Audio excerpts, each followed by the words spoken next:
You send over your pricing and your heart sinks when the reply comes back, "Wow, that's more than I expected." Or maybe it's, "We love your work, but it's just not in our budget." Or the dreaded, "Can you do it cheaper?" Every photographer experiences this moment, the pushback on price, and it never feels good. It can make you question your value, your skills, even whether you should be doing this at all. But here's the truth. Client pushback isn't a sign that you're failing. It's a natural part of running a business. And if you know how to respond with confidence, you can turn those conversations into opportunities to educate, connect, and even book clients who value you more. In today's episode, we're talking about what to do when clients push back on your prices and how to walk away with your confidence intact.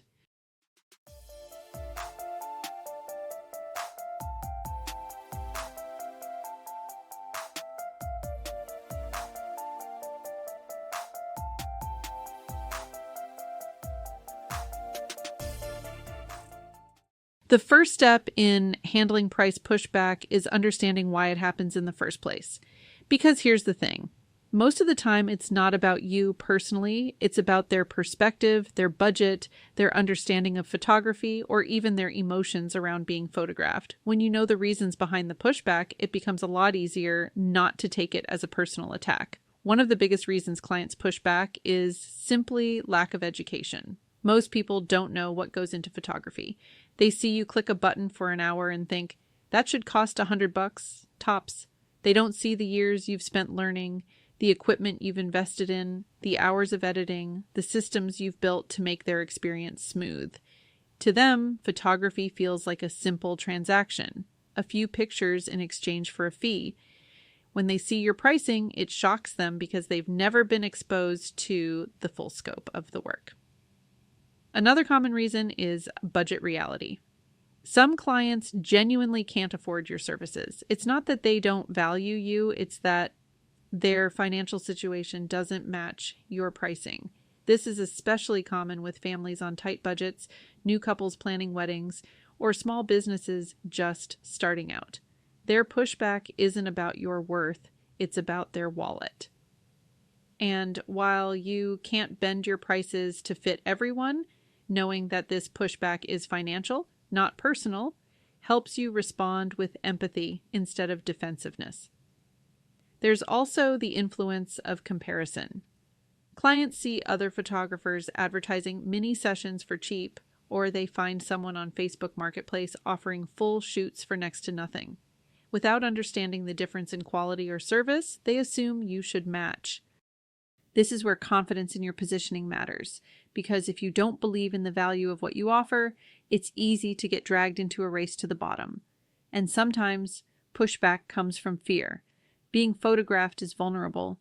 For many clients, hiring a photographer feels like a big, intimidating step.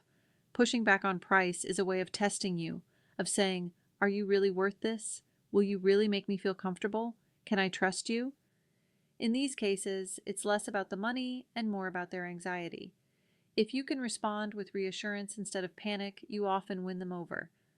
The last thing to understand is that pushback is normal. It doesn't mean you're overpriced. It doesn't mean you're unqualified. Every single business owner in every industry hears objections about cost. The difference between those who thrive and those who struggle is how they respond. If you shrink and apologize, you reinforce the doubt. If you respond with calm clarity, you reinforce the value. So the first step in handling price pushback is to shift your mindset. Instead of seeing it as rejection, see it as curiosity. The client is asking, "Can you help me understand this?" That's your chance to educate, to connect, and to stand firm in your value. When you get that email, DM, or text that says, "That's more than I expected," your first reaction is almost always emotional. Maybe your chest tightens. Maybe your brain jumps into panic mode. Should I lower my price? Should I offer a discount? Am I charging too much? What if no one ever books me again? That spiral is normal, but it's also where so many photographers undercut themselves. The secret to handling pushback well isn't having a magic script. It's having a calm, confident mindset that guides your response. The first rule, don't rush. You don't have to reply in 5 minutes. In fact, taking a beat often helps you avoid reacting defensively. Read their message, breathe, and remind yourself. This is not rejection. It's simply a question. They're asking you to explain your value, and that's something you can do. Now, how do you actually respond? Start with empathy. If someone says your prices are higher than they expected, acknowledge their feelings without apologizing for your rates. You might say, I completely understand. Professional photography can feel like a big investment. That line alone diffuses tension. It shows you're listening, but you're not backing down. From there, shift the conversation to value. Explain what's included and why it matters. Instead of, well, I charge this because editing takes me forever. Frame it from the client's perspective. My sessions include careful planning so you feel comfortable, professional editing so your photos look polished, and an experience that's meant to be fun instead of stressful. You're not justifying, you're educating. The second rule, never lead with discounts. The moment you respond with, but I can do it cheaper, you undercut your credibility. Clients don't respect value that changes under pressure. And while it's tempting to lower your price just to book, it usually backfires. You attract clients who see you as negotiable, and they'll push again in the future. Instead, hold your ground and focus on what makes you worth it. Here's a phrase I love using. I may not be the cheapest photographer, but I focus on creating an experience where you feel comfortable, cared for, and excited to see your images. That's powerful because it shifts the focus away from dollars and onto outcomes. It tells the client, I'm not competing on price, I'm competing on quality and experience. And often that's what wins them over. Sometimes, though, a client genuinely can't afford your services. In those cases, you can offer options without lowering your base price. For example, if a full session is out of reach, you can say, I also offer shorter mini sessions throughout the year if that's a better fit. Or we can look at a smaller package with fewer images. That way, you're meeting them where they are without devaluing your main offer. You're showing flexibility without compromise.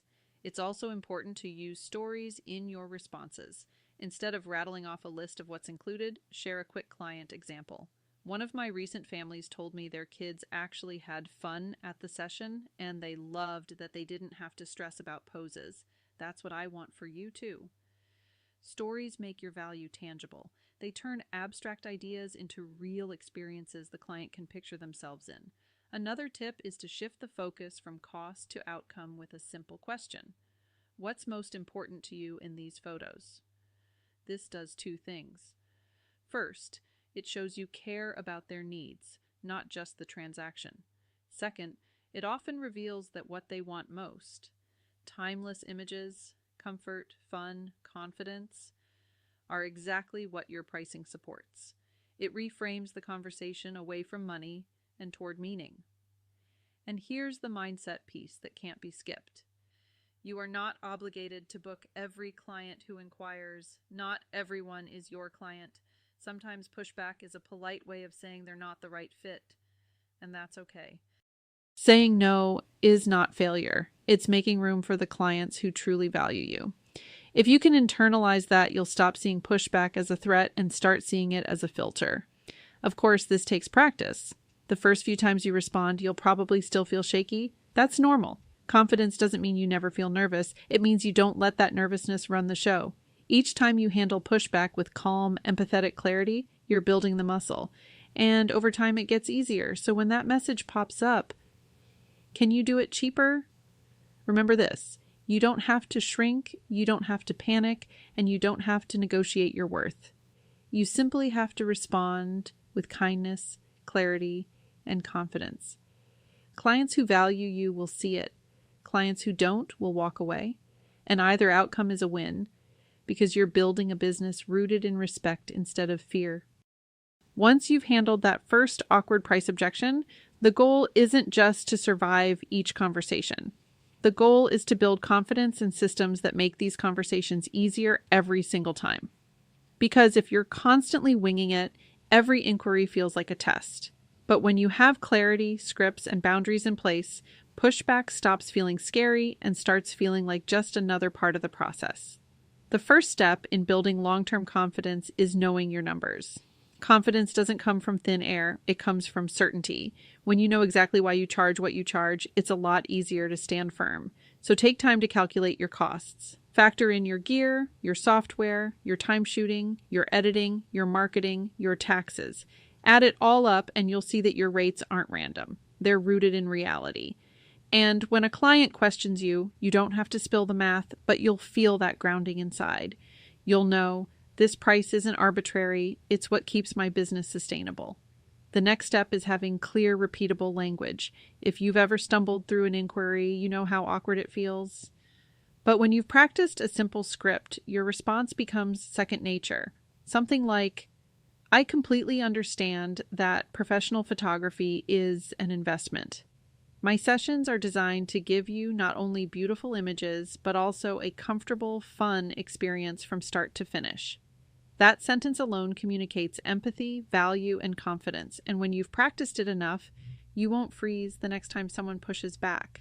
Systems also matter. Instead of fielding every conversation manually, create tools that do some of the work for you. Your pricing guide, for example, should be clear, visually appealing, and easy to understand. When clients see what's included in black and white, session length, number of images, delivery details, it answers half their questions before they ask. Your email templates can also save you from reinventing the wheel every time. A polished, professional response ready to go makes you look confident even if your heart is racing behind the screen. Another part of building long-term confidence is setting boundaries you actually stick to. That means deciding ahead of time. What discounts am I willing to offer, if any? What's my minimum rate, no matter what?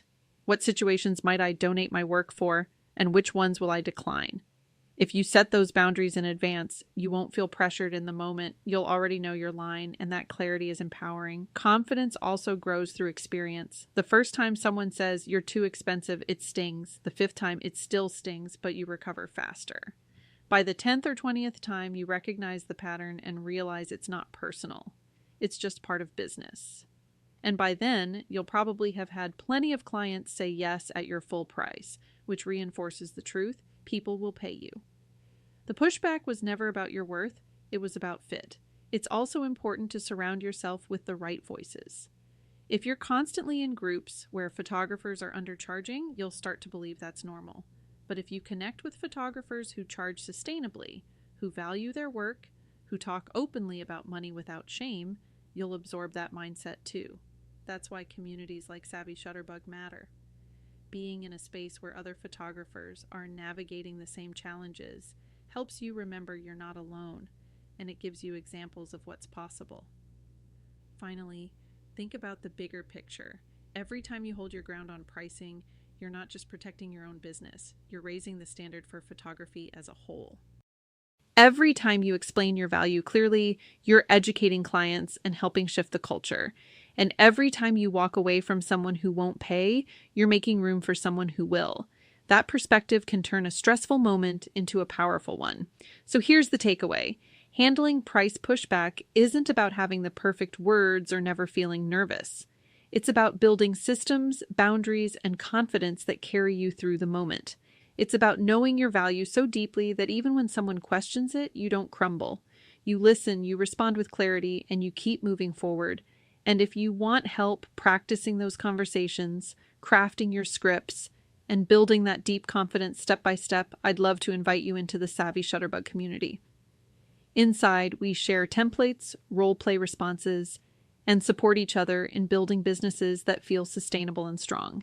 You don't have to handle pushback alone. We're in it together.